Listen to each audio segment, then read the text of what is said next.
Eder, Mac Pallister. Liliana non è venuta qua a suicidarsi, assolutamente. Noi lo diciamo dal primo giorno e piano piano quello che viene fuori ci dà ragione.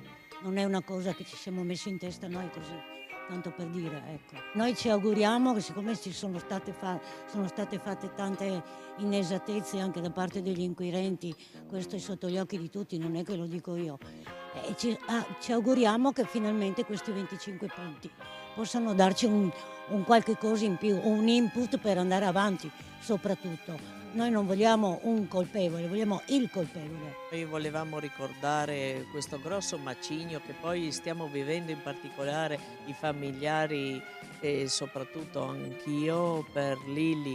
Dico la verità, ho sempre sentito parlare di queste persone scomparse, uccise, questi femminicidi, uxoricidi, però sì, lo percepisci, ma da quando non c'è più Lilli adesso è diventato un macigno vedere queste persone, donne su donne su donne, che molte non hanno neanche giustizia. Manca tutto perché purtroppo io con lei avevo un buon rapporto, ci raccontavamo tutto, passavamo il tempo e purtroppo adesso invece sto riscattando un ergastolo del dolore, perché non so appunto come ancora cosa sia successo e spero che si riesca a trovare i colpevoli i colpevoli e che abbia giustizia. Sono afono ancora, sono io che non purtroppo è migliorata la voce ma di pochissimo e comunque devo dire che è meglio di ieri, ma troppo poco meglio. Io volevo fare un appello alle persone di Trieste che hanno conosciuto Liliana e Sebastiano, che sanno qualche cosa, fanno ancora in tempo a parlare con gli inquirenti.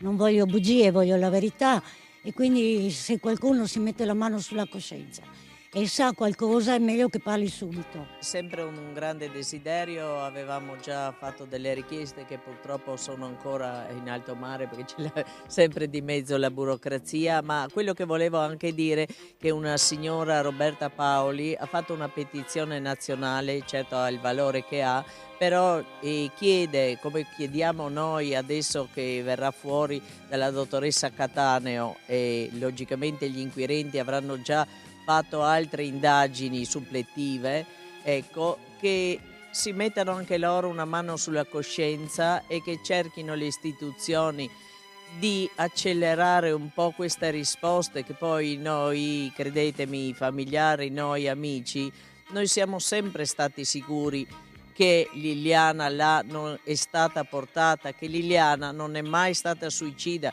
già dal giorno 14. Ecco, questo io cerco sempre di trasmettere, che per noi certo sarà dalla dottoressa Cattaneo delle prove che finalmente, mi auguro almeno che sia così, ma dalle indiscrezioni appunto questa lamina che il marito minimizza, questa lesione alla lamina, ecco, che il marito minimizza, a me adesso veramente tutto quello che sta parlando il marito ultimamente, che mostra come si fanno i coltelli, lui si preoccupa di mostrare in TV come si fa una lama di coltello, mi mette a disagio, mi crea a disagio quello che lui sta parlando. Stiamo parlando di sua moglie e lui si preoccupa di mostrare in TV come si fanno i coltelli.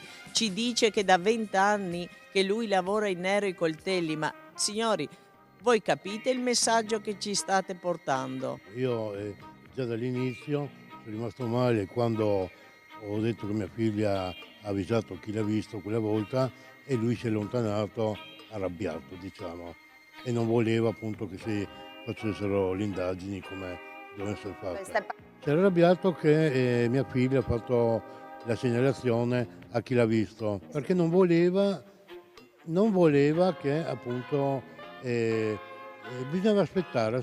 A me diceva aspettiamo e non so ancora cosa. E io vorrei appunto che adesso abbia il coraggio di dire cosa bisogna aspettare e che si liberi la coscienza. Dopo quasi 3 anni ormai e non siamo sempre. Anch'io non ho capito, mi dicevo aspettiamo. Io quando gli chiesi aspettiamo cosa, non ho detto niente. Siamo sempre là.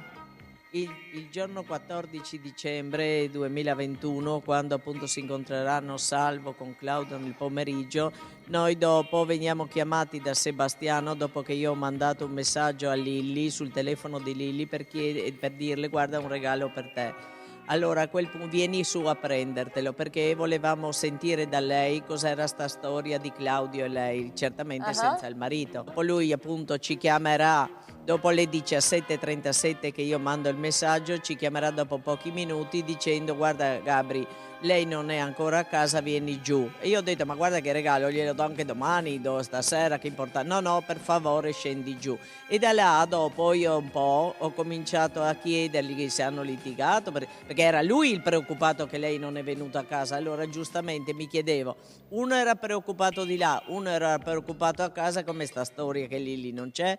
E dopo ho cominciato a dire meglio chiamare l'ospedale, meglio chiamare la Croce Rossa, è meglio chiamare la polizia, ho chiamato la sala operativa, cioè tutte queste cose, ma lui non voleva che io chiamassi, volevo chiamare quel numero famoso sconosciuto, quello che non aveva nome e lui mi diceva no, chiamo la polizia, no, aspettiamo e di nuovo come dice Sergio, aspettiamo. Cosa dobbiamo aspettare? E poi dico la verità, per come sono fatta io, sono andata avanti e ho fatto tutto quello che mi sentivo di fare. Lui quando a quella telefonata, che era di questo numero misterioso, famoso, che lui bloccherà la sera, che era il numero di Claudio, lui mi rispose, sarà di un amico. Ecco, e queste cose qua, adesso col senno di poi, tutti ci chiediamo perché lui non voleva e remava contro, facciamo questo, no. E io ripeto, lui parlava della moglie in quel pomeriggio come di una persona sconosciuta, di una persona che non è sua moglie e questo a me, dico la verità, ha messo in allerta e anche questo è il motivo per cui noi non siamo riusciti a dirgli guarda che questo amante famoso ci ha detto così, non siamo riusciti perché lui aveva un atteggiamento che ci ha lasciato diffidenti purtroppo. E quando abbiamo insistito, dopo eravamo veramente stanchissimi e ce ne siamo andati da là e gli abbiamo ho detto guarda se vuoi dopo e decidi di andare a fare la denuncia in questura mi chiami e ti accompagniamo perché mi sembrava corretto perché quella volta era ancora lo consideravo un amico e quindi dico ti accompagniamo volentieri in questura. E questo è stato fatto, lui dopo verso le 10, mi sembra le 22, lui ci chiamerà, solo non ci ha detto però che lui che ha bloccato quel famoso stalker che ansimava, lui non ci ha detto niente e io considero gravissima questa cosa che lui non ci aveva avvisato che Liliana veniva stalkerizzata da qualche persona. Però poi guardando nei tabulati, parliamoci chiaro, Liliana non aveva nessun uomo con chi parlare. Anzi, non risultano proprio. Quello che ci chiediamo oggi tutti, ecco, era uno stalker. L'unica cosa che ci chiediamo perché lui remava contro. Quando la figlia di Sergio appunto dice proviamo a rivolgerci a chi l'ha visto dopo un paio di giorni, perché se sta donna non scomparsa, noi che chiediamo a Sebastiano, logicamente se ha fatto baruffa, come tutti, insomma può succedere che uno faccia baruffa e prende la borsetta e se ne va, non sarà la prima donna né l'ultima. Però quando dopo un giorno ti accorgi che questa persona non torna, non mi può rispondere andata a mangiare la pizza, non mi può dire certo. così. Non mi può dire il mercoledì gli chiedo ma perché hai bloccato quel numero? Perché lui mi dice che lo ha bloccato. Dico ma scusa perché hai bloccato? Ma adesso non so come si sblocca. Lui mi dice che ci sono le telecamere che avranno visto di sicuro Lili. Lui dice che ci sono 5 telecamere che avranno ripreso di sicuro Lili. E solo lui sapeva perché dopo anch'io veramente ho chiamato i colleghi per chiedergli se funzionavano le telecamere e ho segnalato appunto che ci sarà sicuramente a questo punto il passaggio di Lilli, come mai il 29 dicembre gli inquirenti dicono che non riconoscono, e lo scrivono, non riconoscono Lilli nelle telecamere, è l'unica che cammina con l'immondizia. Non credo che giù per la Damiano Chiesa il giorno 14 dicembre la mattina saranno passate, mettiamo 50 donne, togli la bambina, togli la mamma con la bambina, togli la vecchia, non è che resteranno proprio tante in quell'orario. Quindi come fanno a dire al 29 dicembre che non riconoscono Lili nelle telecamere. E poi è strano anche, questo veramente me lo chiedo da una vita, anche perché ho lavorato là, come mai le telecamere alle 14 finiscono, non ci sono quelle del pomeriggio, perché noi non sappiamo se Lili poteva anche essere tornata nel pomeriggio a casa. Come facciamo adesso, oggi, a saperlo?